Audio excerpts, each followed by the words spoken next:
Welcome back to Preparing for the Unexpected. Today we are talking with Ray Holloman, and in this segment, we're going to talk about the resilience landscape.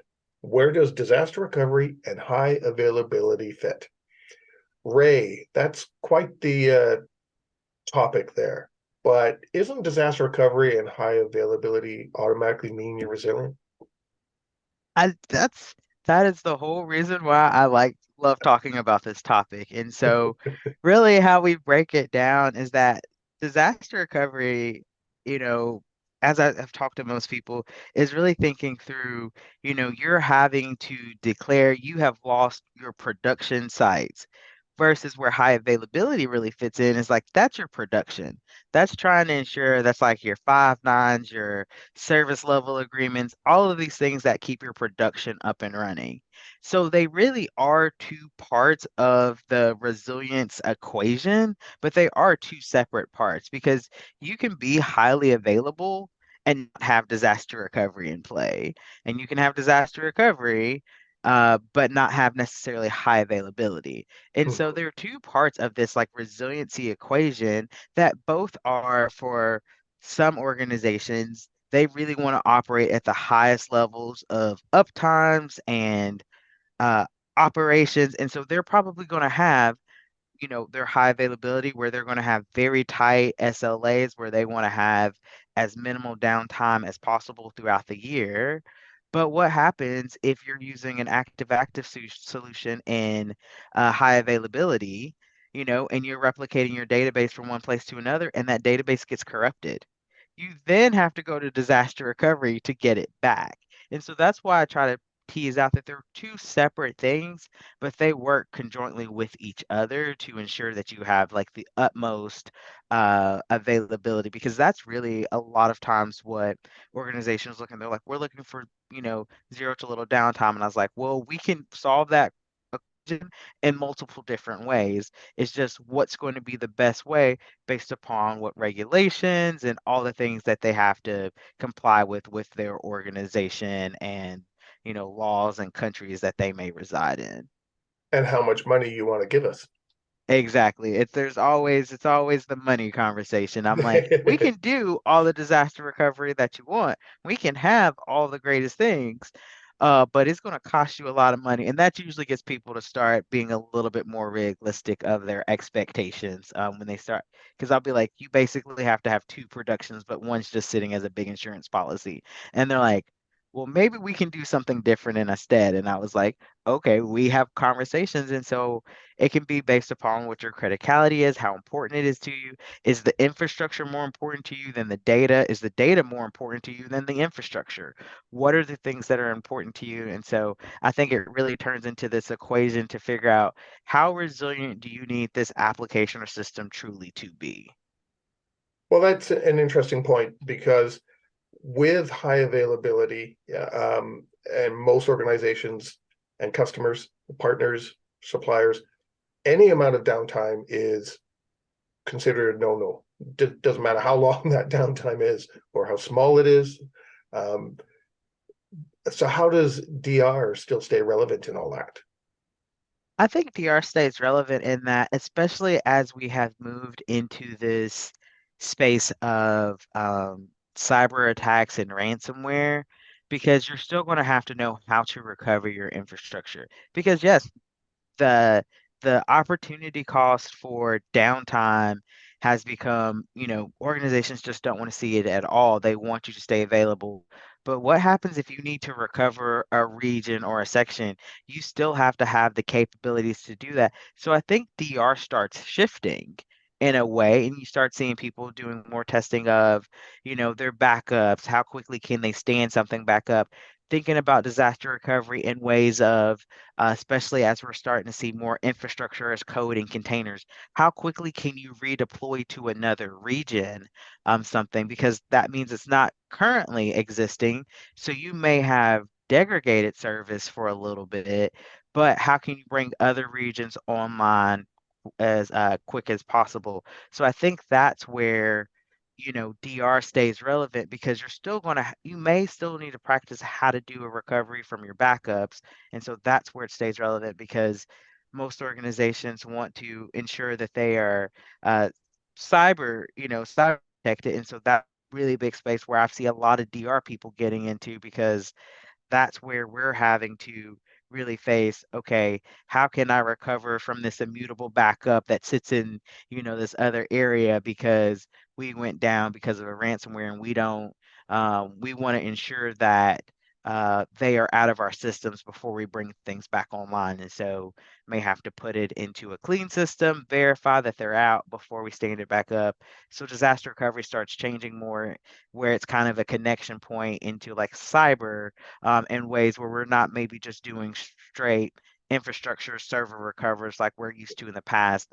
Exercises start getting a little bit more creative in that way, but it's a way for us to also still be very relevant because we have the skills and have been doing this for a while. And so we end up partnering with other parts of the organization.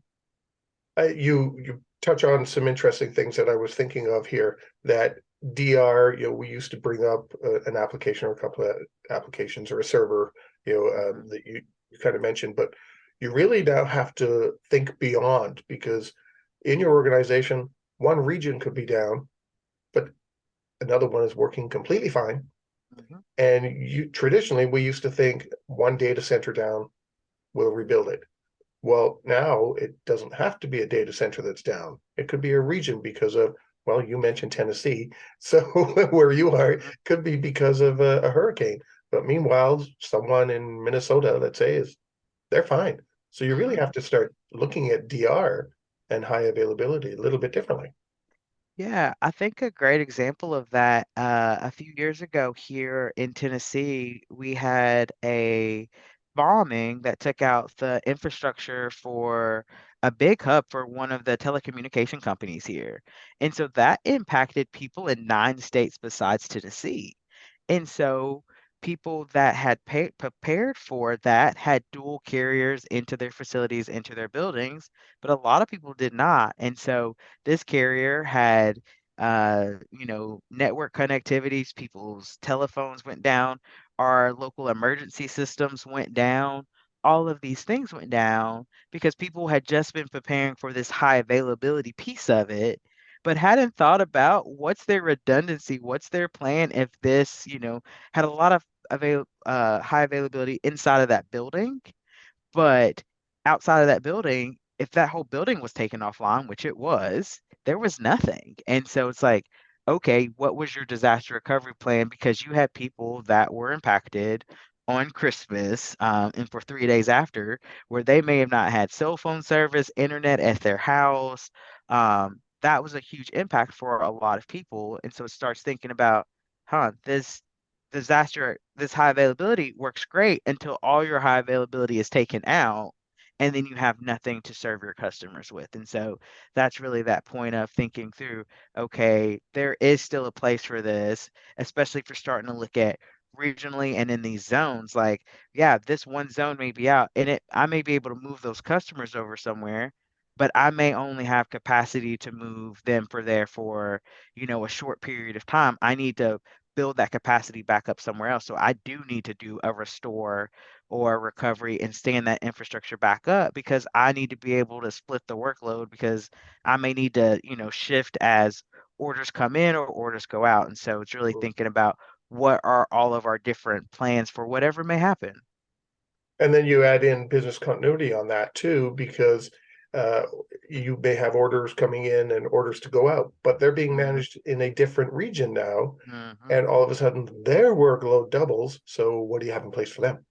So it can have a lot of ripple effects. Hmm. So how does resilience come into play with both DR and HA? Yeah. When I think about resilience, so this is like my own definition, it's like, how are we ensuring that we are making sure that the organization can keep going?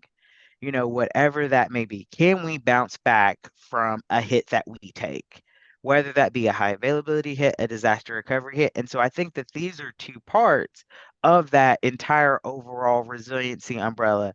We're seeing, cyber resilience and financial resilience and operational resilience. We see all of these different terms, but I think really, if we look at resiliency at its core, is like, can we come back from an outage. If we're hit, how do we come back? And so high availability hopefully means we don't see that outage. Or if we do, it has a very minimal impact. Disaster recovery means the outage is bigger, but we have the processes in place to be able to bounce back from it, in the time frames that we set in our RTOs and RPOs. And so it's really saying this is how, IT is helping the organization be able to go over a bump in the road to ensure that we can continue, operations.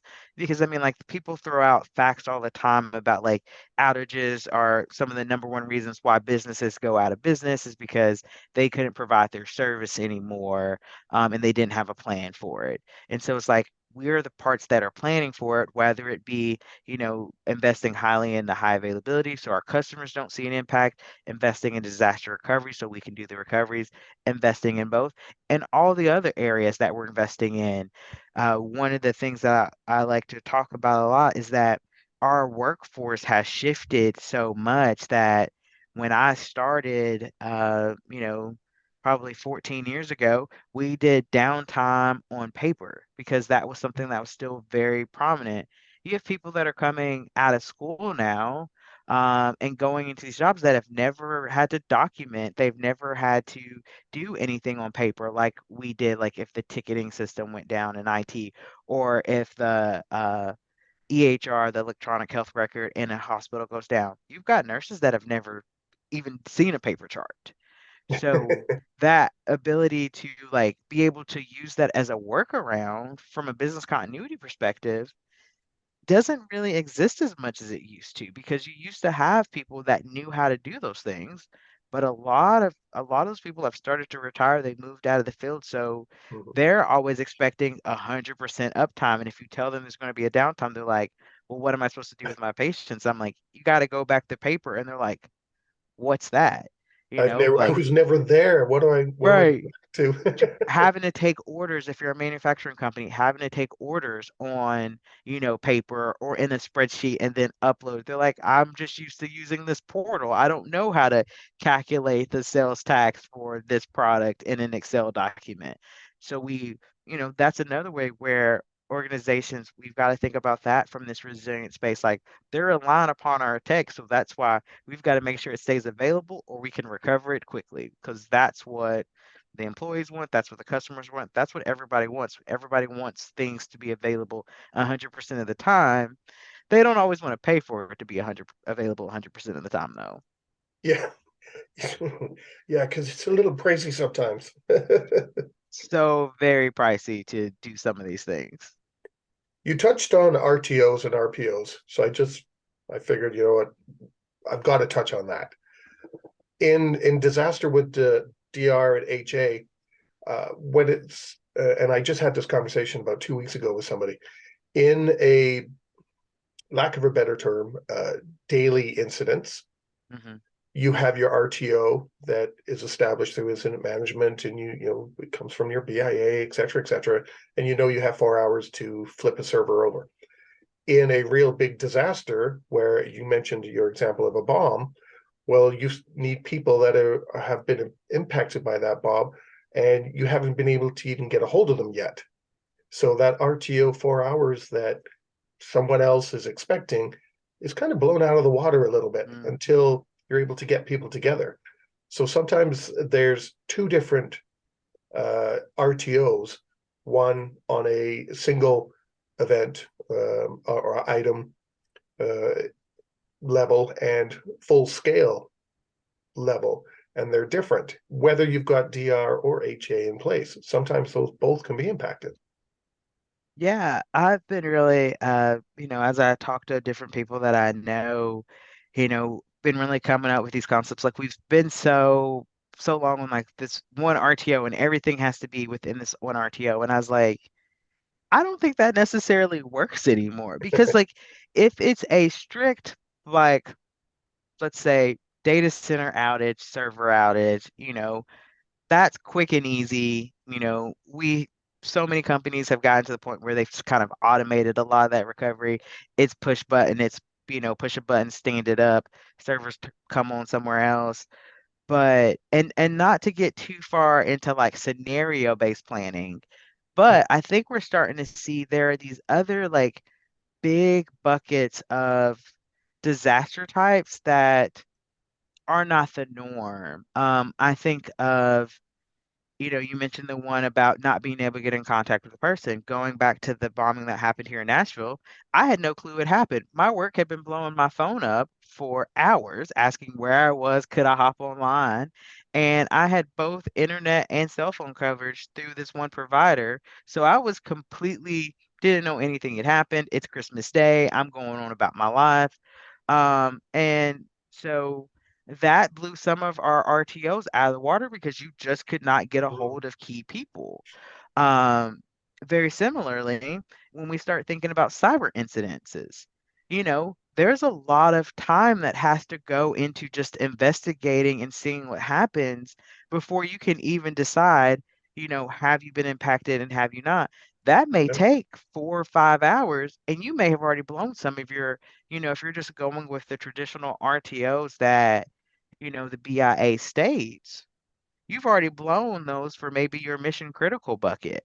And so how do we start reconciling that into our processes? And so one way that I have I've done it so far is that like the RTOs that we have set are for like your everyday type disasters like, hurricane comes through is going to impact our data centers. We know how to move that traffic somewhere more inland. That we know how to do every day.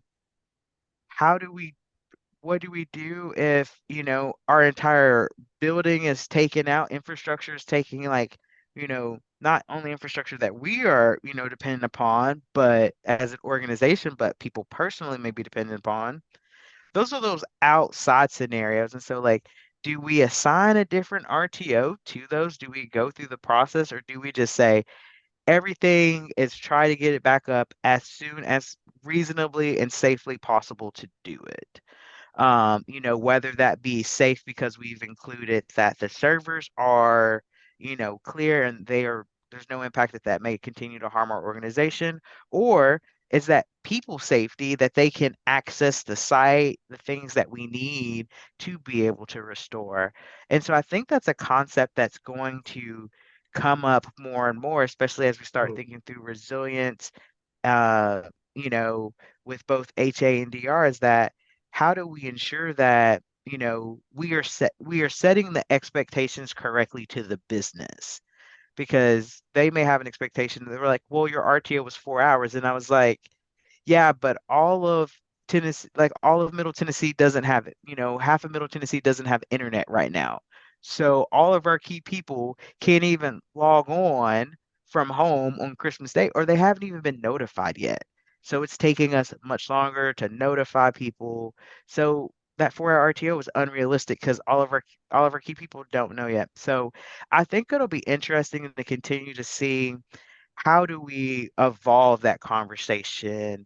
Is it that, we classify the disaster as like maybe, you know, a technical disaster versus like a, you know, major hazard disaster? I'm not really sure what the words would be, but Yeah. I think we're getting to a point where we really are going to have to start looking at that because I think that the business will have an expectation for us to meet this 4 hour RTO and certain types of events that just really is unrealistic for us to try to meet the RTO in that time period. Yeah. So how you mentioned, the expectation, the understanding of resilience. How do we sell that to leadership so that we can get stronger, uh, DR and HA and resilience levels, et cetera, et cetera? How do we sell that to leadership? Yeah, I think it's kind of, how we traditionally kind of have sold it is that you want to ensure that you're available for your, employees, customers, whoever, like your end user, your stakeholder.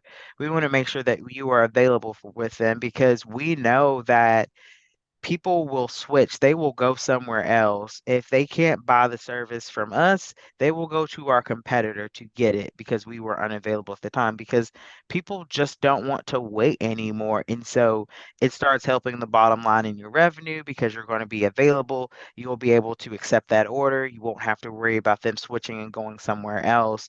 So I think it's really selling it in this way of, hey, this helps the organization be competitive because that's what many, especially for-profit businesses, are looking for. They're like, what's my competitive edge?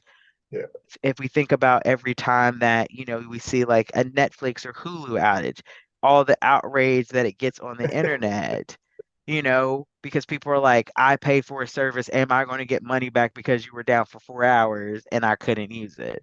You know, you stop that conversation there because people know to you to be reliable, to be available, and so they don't have to worry about it. So if something major does happen, they were like, well, all these other times when everybody else was having issues, you weren't having an issue. And so you can come up and say, hey, we had this unexpected thing and it's taking us a little bit longer. And so then it just starts building that goodwill and that reputation into people knowing that you are somebody that traditionally is there. And so then they are like, okay, I understand. And, I'm going to come back to you, and continue to buy my product or services from you. Believe it or not, we only have 2.5 minutes left. Again, we're flying through our time.